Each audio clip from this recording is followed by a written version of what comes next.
지난주에 요단강을 건너는 그 의미에 대해서 좀 말씀을 나누었지요. 요단강을 상징하는 것은 우리에게 죽음, 또 그 죽음 이후에 영원한 심판, 그런데 그 죽음과 심판을 이제 넘어서서 구원의 완성에 이르게 되는 것이 요단을 건너는 것이다. 또 한편으로는 이 땅의 삶에서 여러 가지 삶의 문제들, 건너야 할 강과 같은, 요단 강과 같은 그런 삶의 문제들이 있는데 그것을 어떻게 해결할 수 있는가? 이런 삶의 모든 문제들은 죽음의 문제든 지옥의 문제든 살아서의 모든 삶의 문제들은 오직 법궤로 상징되는 하나님을 바라보고 그의 말씀을 믿고 순종함으로 결국은 인생이 가진 모든 비참의 문제들은 해결될 수 있다. 그러므로 믿고 순종해야 한다 하는 말씀을 지난주에 드렸습니다. 이제 요단 강을 건넌 후에 우리 하나님께서 명령하신 일을 하게 됩니다. 하나님께서 요단강을 건너는 이 이스라엘 백성들에게 하신 명령이 뭐였느냐 하면, 이 물이 끊겨서 한쪽 편에 물이 쌓이게 되고 이제는 바닥이 드러나서 마른 땅처럼 되지 않습니까? 근데 그 강 바닥에서 돌을 12개를 취하라는 거예요. 그래서 12사람, 각 지파별로 12사람을 택하고, 그래서 각 지파를 상징하는 그런 돌을 이제 취해서, 그렇게 해서 강 바닥에서 취한 그 돌을 가지고 이제 너희들이 유숙할 곳에 두라. 길갈이에요. 그러니까 이들이 여기서 나와서 요단강을 건넌 다음에 길갈까지 직행합니다. 여리고 성에서 아주 가까운 한 3km 정도 떨어져 있는 거기까지 이제 가게 되는 거예요. 요단강에서 한 10km 정도 떨어졌는데, 와, 그 책임 맡은 사람들 아마 정말 고생했을 것 같아요. 그렇지 않아요? 12사람 택했으니까 그 사람들이 짊어져야 된다는 이야기고, 또 기념비가 되게 하는 것이기 때문에 이건 조약돌이 아니죠. 아마 상당히 이제 무거운 돌을 어깨에 짊어매고 요단강을 건넌 다음에 10km나 가서 거기에다가 이제 이렇게 기념비를 세우는 일을 하나님이 명령하신 거예요. 상당히 번거롭고 힘든 일인데 우리 하나님이 왜 이렇게 하셨을까? 사실 이제 고대에서 왕들이 다른 나라를 정복하거나 하면 자신이 한 그 위협을 드러내기 위해서 비석들, 기념비 같은 것을 세우는 게 많잖아요. 우리 하나님도 이 요단강을 건너는 그 엄청난 일을 당신의 위협으로 보고, 그래서 그 위협을 좀 자랑하고 싶어서 그러는 것일까? 당연히 그럴 리는 없지요. 하나님께서는 이것을 기념하라고 했는데, 그 기념하라고 한 중요한 이유는 그 유익이 그 일들을 기억하고 기념하는 사람에게 있기 때문입니다. 사실 우리 하나님을 위해서 한다고 그런다면 사실 그 12개의 돌로 탑을 쌓아도 별로 그렇게 신통치 않을 테고, 사람이 들고 간 거니까. 그 12개의 돌이 언제까지 가겠어요, 여러분? 사실은 지금도 이제 그 흔적은 못 찾아요. 그러나 이 길갈은 지금 이제 고고학에서도 발견이 됐습니다. 그래서 지금은 현재 여리고는 옛날 여리고하고 조금 달라요. 그래서 현재 여리고 속에 이 길갈이 드러났습니다. 그래서 그 유적으로 나타났는데, 그러나 이 돌들이야 어떻게 찾겠습니까? 3,400년이 지났는데.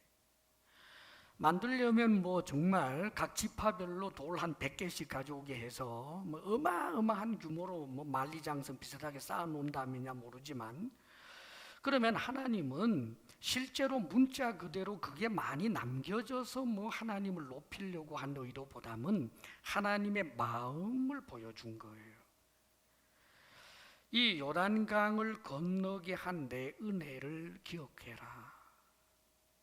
너희들이 가지고 있는 삶의 그 영원한 비참의 문제, 죽음과 지옥의 문제를 해결하는 것은 나 여호와를 기억하고 나 여호와의 은혜를 기억하고 경외할 때 가능하다. 이것을 이제 가르쳐 주시기 위한 하나님의 마음을 우리는 느껴야 하는 것입니다. 실제로 성경에 보면 곳곳에 기념하라고 하는 것이 참 많아요. 구약에서 이제 대표적인 그 기념하는 것 하나가 안식일입니다, 여러분. 구약의 그 안식일이 왜 생겼을까? 하나님이 천지를 창조하신 것을 기념하는 거예요. 하나님이 쉬신 것에다가 초점을 맞추는 게 아니라 사실은 하나님이 삼남만상 이 모든 것을 하나님이 지으셨다.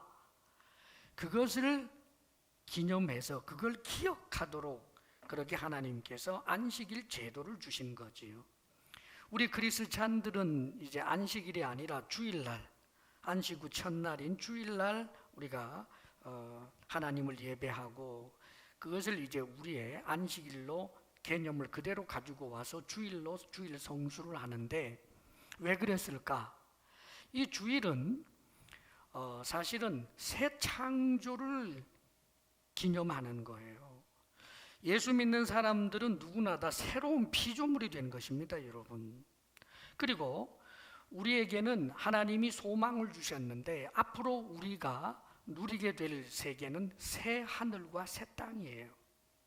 그래서 주일을 우리가 기념한다라고 하는 것은 새 창조, 하나님이 우리를 새로운 피조물로 만들어 주시고 새 하늘과 새 땅을 믿음으로 소망하도록 그렇게 기념하는 것이 주일입니다.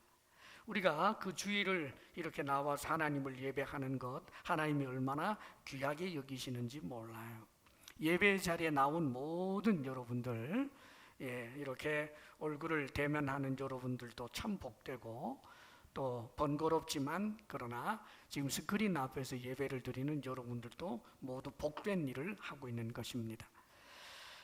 이 안식일 주일뿐만 아니라 곳곳에 이제 그 하나님을 기념하게 하는 것, 이를테면 유월절이라고 하는 절기가 있잖아요. 왜 그 유월절 절기를 제정하셨을까? 독립을 기억하라는 게 아닙니다, 여러분. 이집트에서 뭐 정말 그 이집트에 살던 종들이 반란을 일으켜서 정말 이제 출애굽을 하게 된 뭐 그것 독립일을 기념하는 것보다 근본적으로 뭘 기념하는 것이냐면 유월절은 어린 양의 피로 말미암아 죽음의 재앙에서부터 건져 주신 하나님의 그 기사와 그 은혜를 기억하라고 유월절을 제정해 주신 거예요. 뭐 초막절이라든지 오순절 전부 다 그래요.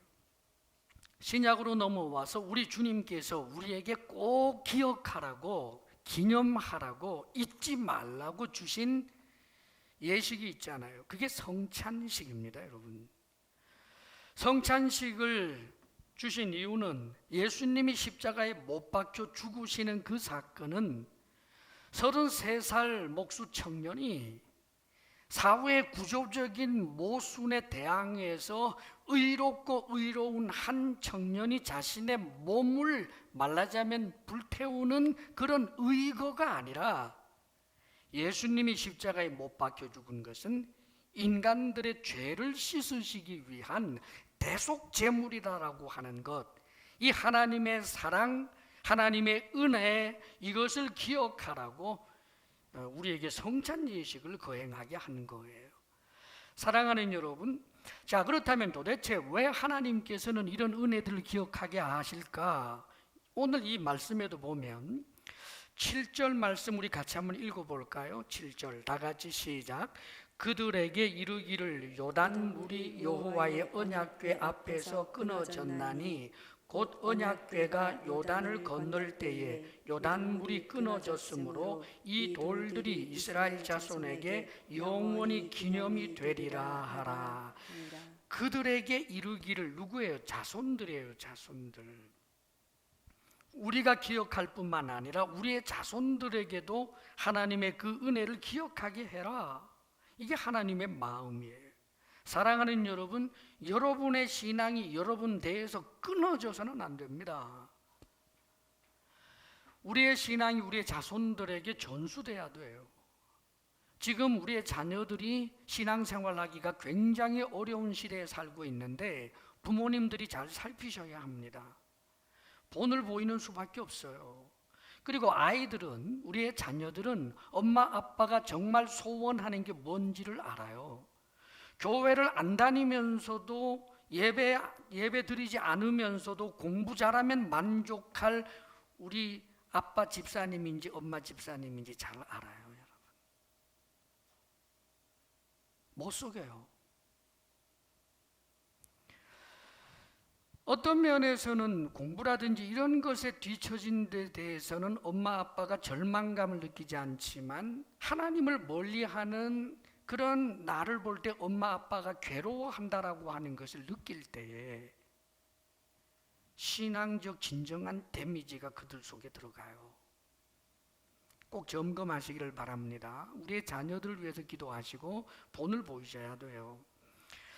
21절에서부터 24절도 이제 그 자녀들에 대해서 이걸 기억할 수 있도록 하라고 말씀하면서 결론적으로는 무엇을 요구하시는 것이냐면 24절이에요. 24절 다 같이 시작. 이는 땅의 모든 백성에게 여호와의 손이 강하신 것을 알게 하며 너희가 너희의 하나님 여호와를 항상 경외하게 하려 하심이라 하라. 왜 이 기념비를 세우게 할까? 결국은 우리가 하나님의 은혜를 알고 하나님을 감사하며 하나님을 경외하게 될 뿐만 아니라 우리의 자녀들도 마찬가지로 하나님의 은혜를 알고 하나님을 경외하고 나아가서는 이 세상의 모든 백성들조차 능력의 하나님, 그 하나님을 알게 하고 하나님을 경외하게 하는 그 마음이 하나님의 마음이에요. 사랑하는 여러분, 하나님의 은혜를 알게 되면 감사가 나오고요, 하나님의 은혜를 우리가 은혜로 여기게 되면 거기에는 당연히 하나님을 향한 경외심이 일어나게 되어 있어요. 하나님을 향하여 은혜를 은혜로 알고 하나님께 감사하고 하나님을 경외하는 그것이 살아있는 예배가 되고, 하나님의 은혜를 은혜로 알아서 하나님을 경외하는 그 사람이 현실적 삶이 아무리 어려워도 현실적 삶을 극복해낼 수 있는 은혜를 날마다 공급받을 수 있는 사람이 되는 거예요. 왜 하나님께서 당신이 끼치신 그 은혜를 기억하기를 원하실까? 그 은혜를 은혜로 여기지 아니하게 될 때 더 이상 하나님의 은혜를 받을 수 없는 사람이 되어버리기 때문입니다. 소낙비가 쏟아져도 그것을 엎어놓으면 은혜가 임하지를 않아요. 하나님이 은혜를 주셨는데 그 은혜를 업수히 여기는 사람은 하나님의 은혜가 더 이상 그에게 머무를 수가 없기 때문에 결국은 하나님과의 관계에서 그 은혜의 단절이 일어난다는 말이에요.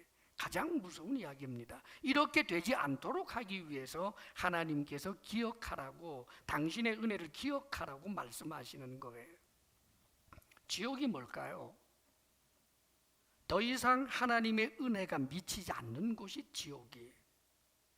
우리는 어떤 존재인가? 하나님의 은혜 없이는 한 걸음도 내디딜 수 없는 존재예요. 하나님의 은혜 속에서 우리가 한 호흡 들이마시고 내쉴 수 있는 것입니다. 다시 말하면 인간이라고 하는 이 존재 자체는 지금까지 받은 은혜로 족하다, 이제는 하나님의 은혜 없어도 나는 살 수 있다, 거짓말이에요. 그런 인간은 없어요, 여러분. 나중에 천국 가면 하나님의 은혜가 필요 없을까? 아니요. 내 존재가 영원히 존재한다면 하나님의 은혜가 그에게 영원히 머무르기 때문에 영원히 존재할 수 있는 거예요. 사랑하는 여러분, 우리는 우리 스스로를 존재케 한 인간도 아니고 우리는 항상 남의 덕을 봐야 살아요. 우리에게 모든 필요한 것을 내 스스로가 나의 자원으로 만들어낼 수 있는 존재가 아니라고요. 우리가 딛고 살고 있는 이 땅도 하늘도 공기도 사랑하는 여러분 덕보지 않는 것이 어디 있냐고요. 그렇기 때문에 은혜를 하나님께로부터 받을 수 없는 존재가 되어버린다. 은혜를 부어줘도 은혜가 담겨지지 않는 그릇이 된다. 이것보다 무서운 게 없는 거예요. 성경에 은혜를 은혜로 여기지 않기 때문에 결국은 은혜를 받을 자격이 사라져버린 사람 이야기들이 곳곳에서 나오는데 우리는 그것을 반면교사로 삼아야 합니다. 여러분, 성경에 보면 에서를 망령된 자라고 그러지요. 망령된 자, 정신 나간 자, 그 소리예요. 왜 그렇게 일컬음 받았을까요? 하나님이 주신 은혜, 태어날 때부터 주신 은혜 장자 명분이에요. 아브라함, 이삭, 에서로 이어지는 그 은혜 말입니다. 이것은 얼마나 엄청난 은혜인지 몰라요.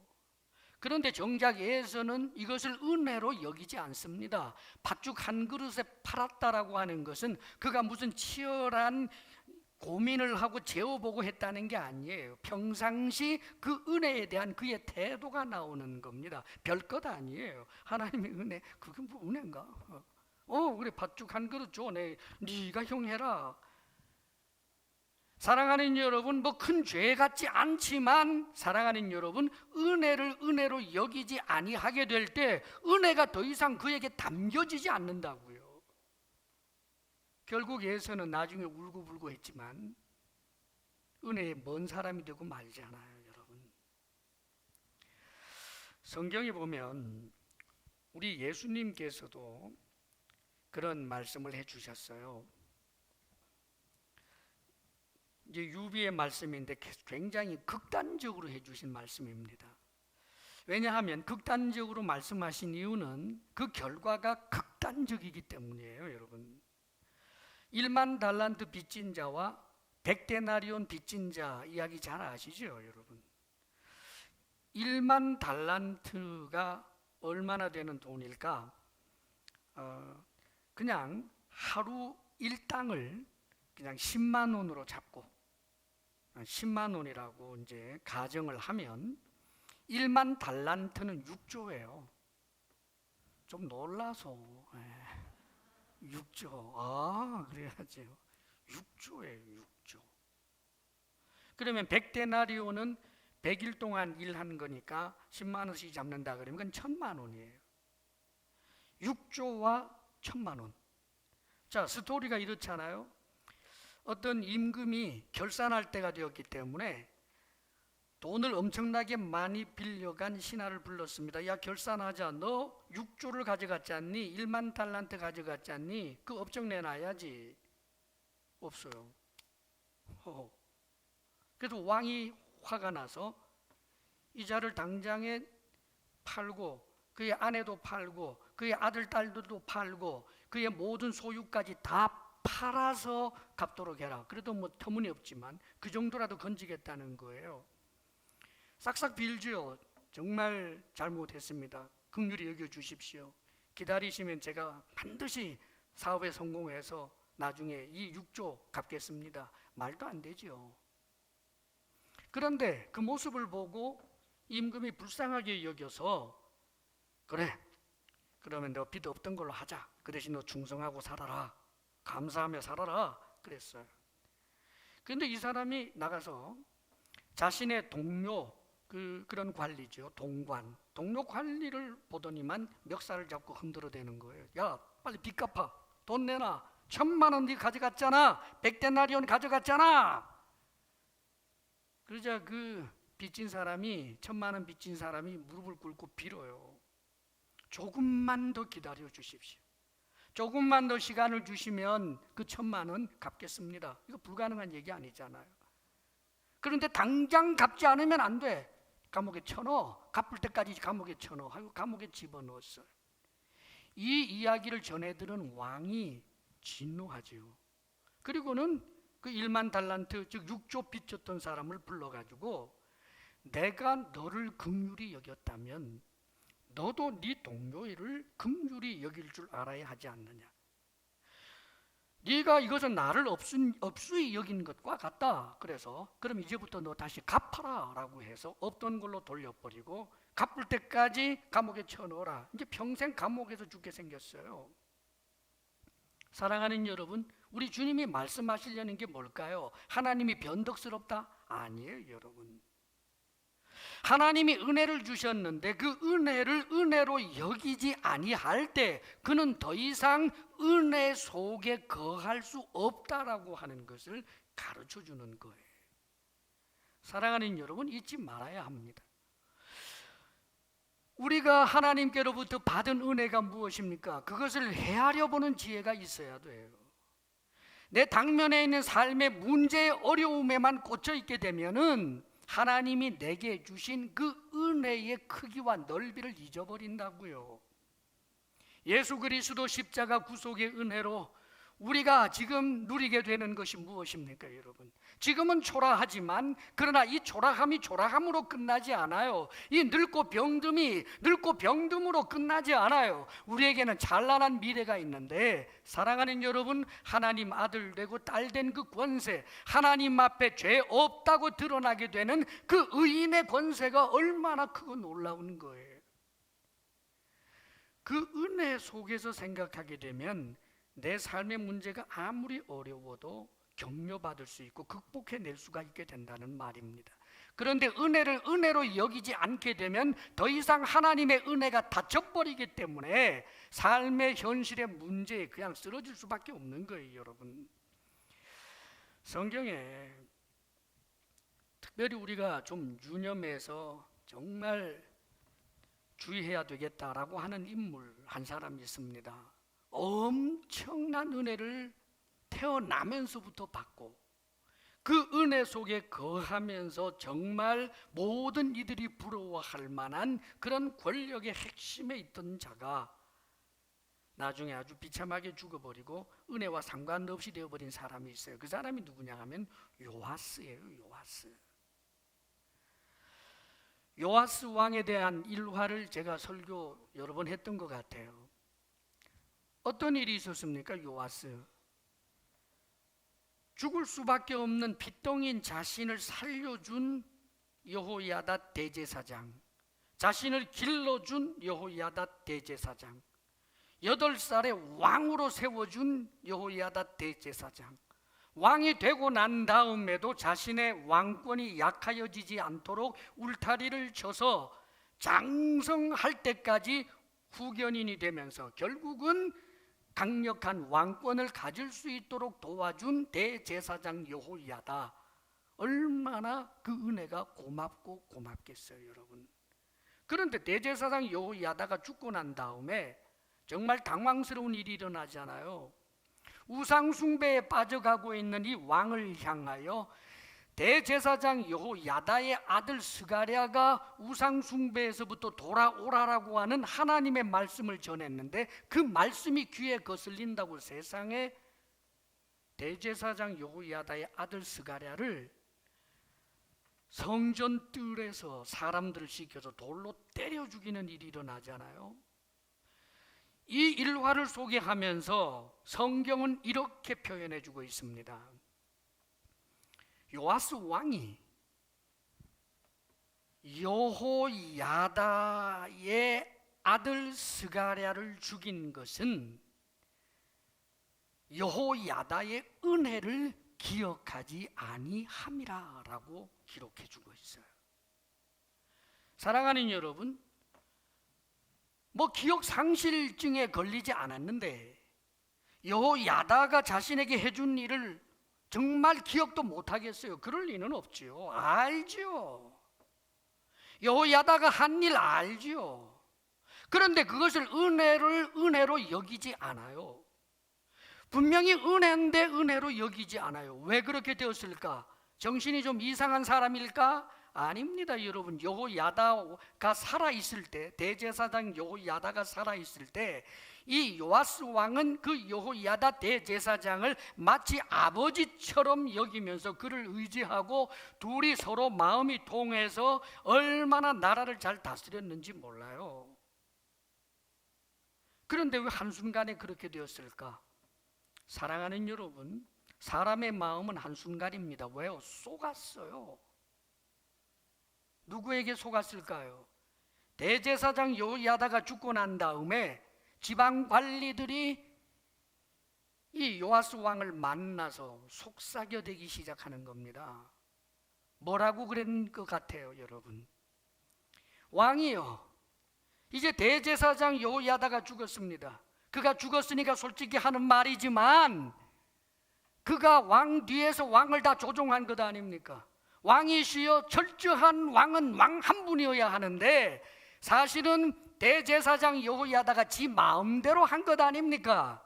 이제 그가 죽었는데 그렇다면 저 제사장 세력들을 다 없애버리고 이 성전 중심의 이 권력 구조를 다 허물어버리고 지방의 우상 숭배들을 좀 하는데, 정치적으로 생각해 보세요. 종교적으로 생각하지 말고요, 정치적으로 생각해 보면 지방에서 하고 있는 그 우상 숭배를 좀 인정해 주면 우리 호족들이 당신을 돕겠습니다.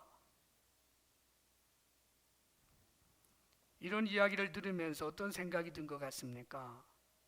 이제 보니까 여호야다가 나를 앞세워 놓고 지가 하고 싶은 거 마음대로 한 거로구만. 이제 보니까 은혜가 아니라 원수였구만. 원수를 은혜인 줄, 은인인 줄 알고 살았구만. 아이고, 내가 바보로구만. 그래서 스가랴를 때려 죽이기로 한 거예요, 여러분. 한순간입니다. 은혜를 은혜로 여기지 않게 되는 그 속삭임이 지금 이 시대에도 얼마나 많은지 아세요, 여러분? 때로는 속삭임으로, 때로는 절규로 온다고요. 성경에 보면 욥이 그 엄청난 재산 다 잃고 한순간에 10남매를 한 자리에서 다 잃어버리게 되었을 때 그 욥이 자신의 신앙을 지키기 위해서 그가 고백하잖아요. 주신 자도 여호와시니 다시 가져가도 여호와시고, 그러니 그분은 그냥 찬송받을 뿐이시다. 얼마나 괴롭겠어요. 그럼에도 불구하고 자신의 마음을 지켜내기 위하여 몸부림을 칩니다. 자, 그런데 여러분, 그 이야기를 듣는 그의 아내가 못 견뎌 하잖아요. 차라리 하나님 저주하고 당신 죽어라. 그게 대장부라는 거예요, 차라리. 그렇지요. 이런 상황인데 까지 그 한번 하나님이 욕하면 속이라도 시원하지. 뭘 잘못했다고 재산 다 날리고, 재산은 그렇다 쳐도 아들, 딸을 한꺼번에 10남매를 죽일 수가 있느냐? 그러고도 당신이 하나님이냐? 내가 하나님 앞에 얼마나 열심을 냈느냐? 할 수 있는 말이 얼마나 많겠어요? 그렇게 하나님을 향하여 퍼질러 욕을 하면야 속은 시원하겠지만 은혜는 거기서 끝장나는 거예요, 여러분. 사랑하는 여러분, 욥은 우리처럼 부활에 대한 소망이 우리처럼 확실하지 않았어요. 죽으면 어떻게 되는 것에 대한 그 믿음이 우리처럼 견고하지 않고 희미하게 알았는데, 그럼에도 불구하고 하나님 앞에 그 은혜를 찾아낼 게 없어서 옛날에 주신 것도 다 하나님이었다. 옛날에 내가 떵떵거리고 살았던 것도 하나님 은혜였다. 10남매가 이 세상에 태어났던 것도 하나님의 은혜였다. 그거 다 하나님의 은혜였다. 하나님이 은혜를 주셨다가 다시 가져가신다고 해도 그래도 하나님은 찬송받아야 한다. 그러나 우리는 명명백백한 우리의 미래를 알고 있습니다, 여러분. 예수 그리스도를 믿는 우리가 영생을 얻게 되고 하나님의 자녀된 권세를 우리 주님과 더불어 찬란하게 누리게 되는 그날이 우리에게 주어져 있는데, 사랑하는 여러분, 이런 분명한 은혜가 예수 그리스도 십자가 구속의 은혜를 통하여 우리에게 주어졌는데 어찌 은혜를 은혜로 여기지 아니하는 자가 될 수 있겠습니까, 여러분? 사랑하는 여러분, 은혜를 은혜로 여기지 않는다는 것은 완악함이에요. 그리고 우리에게는 이 완악함이 깊은 곳에 이미 있는 존재들이에요. 이 완악한 마음들을 닦아내고 기경하고 하는 이 거룩한 노력을 하지 아니하면 안 되는 것입니다. 기념비를 보고 또 기념비를 보고 성경을 읽고 또 성경을 읽고 하나님의 말씀 앞에 있고 하나님을 예배하고, 사랑하는 여러분, 그렇지 아니하면 우리는 하나님의 은혜를 은혜로 여기지 아니하는 완악함이 우리를 지배해버리고 마는 거예요. 여러분,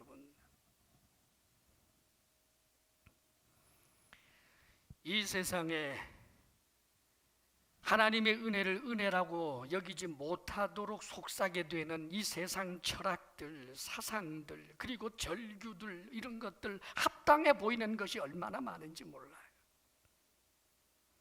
예수 믿는 것을 부끄럽게 여기게 만들어버리는 그런 여러 가지 이유들, 그것 하나 붙들고 정말 예수 믿는 것이 부끄러운 줄 아는 사람들, 사랑하는 여러분, 속는 것입니다. 그런데 기억하십시오. 속이는 그 자가 물론 지옥 가지만 속은 그도 함께 심판받는 거예요. 속임을 당하는 자가 속은 것에 대하여 스스로 그 책임을 져야 되는 것입니다. 사꾼을 따라가면 사꾼도 나쁘지만 사꾼을 따라간 그 자가 책임을 져야 되는 거예요. 여러분, 사랑하는 여러분, 우리에게 주어진 이 엄청난 은혜를 은혜로 여기고 하나님을 경외하고 하나님을 예배하는 그런 하나님의 사람들이 다 되시기를 바랍니다. 은혜를 은혜로 여길 때 그게 우리에게 유익이 된다고요. 십자가 구속의 은혜를 생각하며 늘 하나님 앞에 감사의 이유를 근본적으로 찾아내는 그는 마음의 여유가 생기고 용납할 줄도 알게 되고 용서할 줄도 알게 되고 얼마나 빛이 되고 소금이 되는지 몰라요. 성경에 보면 다윗이 산 삶이 만만한 삶이 아니었어요. 평안한 삶이 아니고 엄청나게 어려웠습니다. 그런데 다윗이 끝까지 그가 믿음의 길을 갈 수 있었던 것은 오직 하나예요. 그 비결이 하나님의 은혜를 은혜로 여길 줄 아는 사람이었다는 말입니다. 그가 쓴 시를 읽어보세요.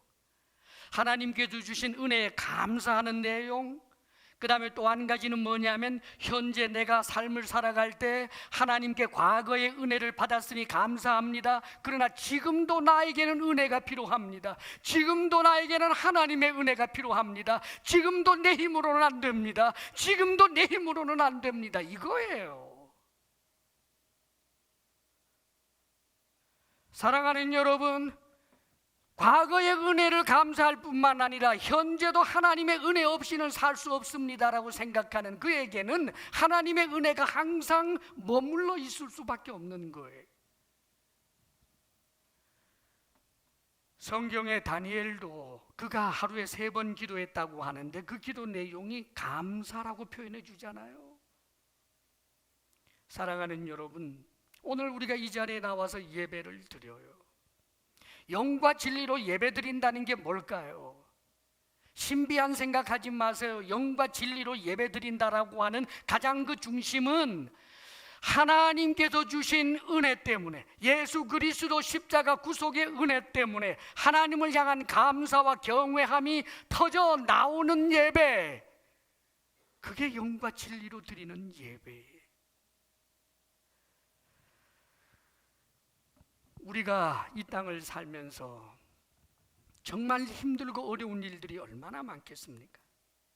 그런데 그 문제가 내 뜻대로 되면은 그러면 좋을 것 같지만 그게 아니에요. 근본으로 돌아가야 하는데 그 근본이 뭐냐?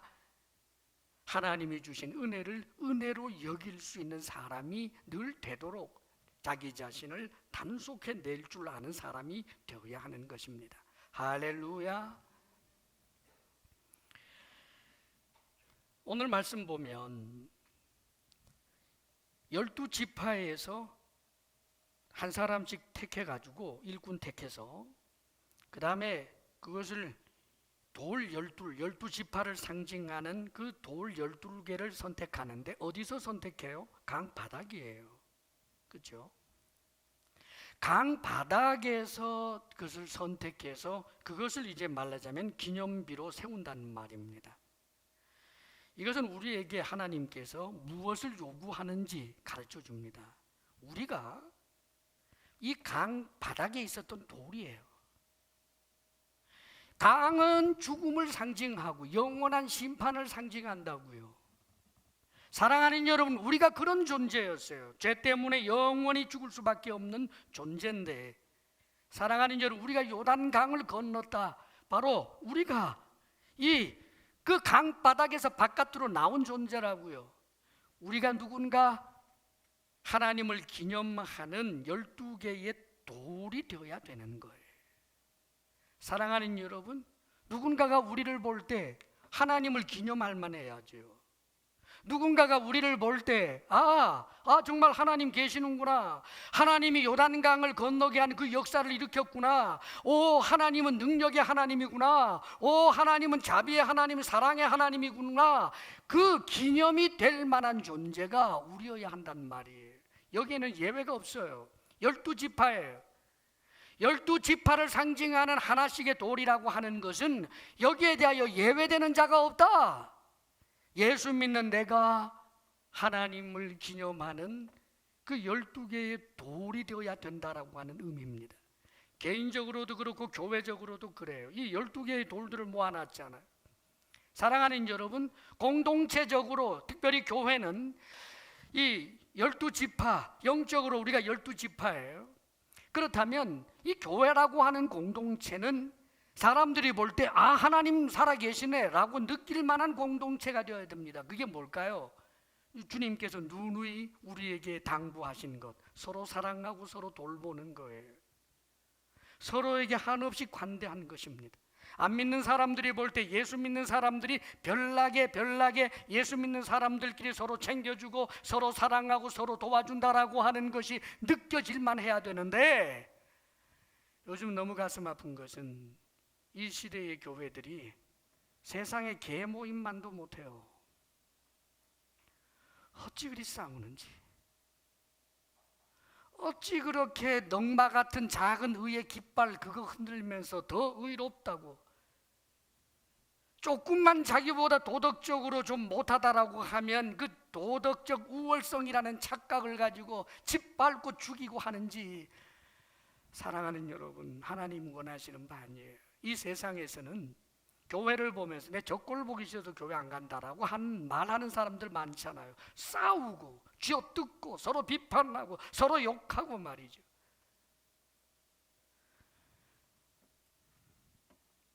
그러면 어떻게 우리가 변할 수 있을까? 하나님의 은혜에 집중하는 길밖에 없어요.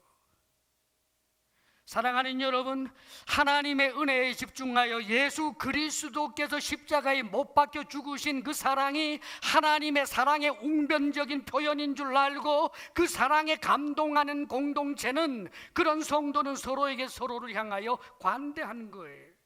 누군가 연약한 자를 위하여 내가 울기도 하고 웃기도 하고, 한 사람을 일으켜 세우기 위하여 그렇게 애를 쓰고, 예수를 믿는 길에서 비틈일 걸음을 걷고 있는 이를 보면 그를 위해서 눈물로 기도할 수밖에 없고, 그가 예수 잘 믿도록 하기 위하여 내 시간을 쏟아붓고 내 물질까지 쏟아붓는 그 거룩함 속에서 정말 아름다운 그런 기념비가 되는 거예요.